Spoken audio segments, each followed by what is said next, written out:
اور ایک روایت میں نے پڑھا ہے کہ جب بندہ نماز کے لیے کھڑا ہوتا ہے اللہ تعالیٰ فرشتوں کو کہتا ہے کہ اس کے بدن کے جتنے گناہ ہیں اتار کے ایک سمت ڈھیر لگا دو تاکہ جب تک یہ میرے حضور کھڑا رہے پاک اور ستھرا ہو کے تو کھڑا رہے۔ بندہ نماز پڑھتا رہتا ہے، گناہ ایک سمت ڈھیر لگا ہوا ہے، نماز پڑھ کے جب جانے لگتا ہے تو فرشتے وہ گناہ پکڑتے عرض کرتے ہیں مالک دوبارہ اس کے ساتھ لگا دے۔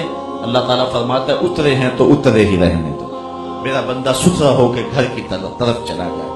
کتنا بد نصیب شخص ہے کہ جس کو رب کے حضور سجدہ نصیب نہیں ہے۔ بعض لوگ بڑی ٹائی کے ساتھ کہتے ہیں جی ہم نماز نہیں پڑھتے، میں کہتا ہوں تو کیوں نہیں پڑھتا؟ رب تجھے توفیق نہیں دیتا، اپنی دہلیز پہ تجھے بلاتا نہیں۔ میں نے کئی لوگوں کو دیکھا ہے کہ مسجد کی ہمسائیگی میں گھر ہوتا اور پنجگانہ آواز اذان کی آ رہی ہوتی ہے لیکن نصیب نہیں ہے، اللہ انہیں بلا ہی نہیں رہا۔ اللہ اکبر، کتنی بد نصیبی ہے۔ بلکہ آپ نے بھی یہ مناظر دیکھے ہوں گے، بعض اوقات کسی مسجد کی ہمسائیگی میں فوتگی ہو جاتی ہے، جنازہ پڑھنے کے لیے لوگ آئے، مسجد سے وضو کیا، اب ظہر کے بعد جنازہ یا عصر کے بعد جنازہ کسی نماز کے بعد، تو لوگ باہر کھڑے، اندر جماعت ہو رہی ہے، وہ کیوں نماز نہیں پڑھا؟ جی جنازے کے لیے آئے ہوئے۔ اللہ کے لیے اگر جنازہ پڑھنے آئے تھے تو اللہ کا پیغام اور اللہ کا فرض اس کی تو اندر ادائیگی ہو رہی ہے، لیکن باہر کھڑے کے کھڑے ہیں، فارغ ہیں، کام بھی کوئی نہیں، وضو بھی کیا ہوا ہے لیکن اندر جانے کی توفیق نہیں۔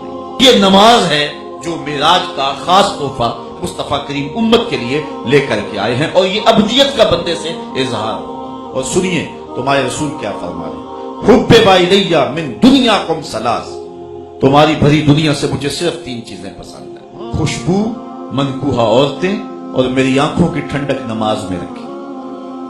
میں کہتا ہوں جو نماز نہیں پڑھتا وہ کیسا عاشق رسول ہے؟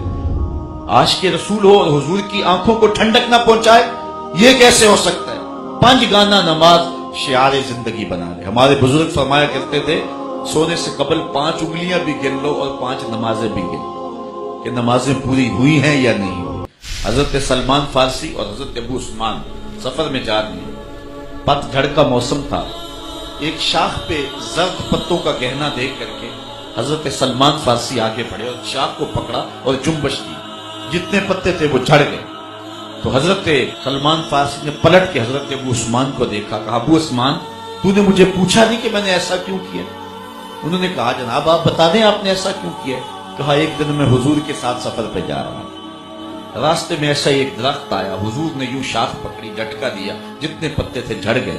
میں یہ خوبصورت منظر دیکھتا رہ گیا، لیکن حضور سے میں نے پوچھا نہیں، تو حضور نے مجھے کہا اے سلمان فارسی تو نے مجھے پوچھا نہیں کہ میں نے ایسا کیوں کیا؟ تو میں نے بھی عرض کی حضور آپ بتا دیں کہ آپ نے ایسا کیوں کیا؟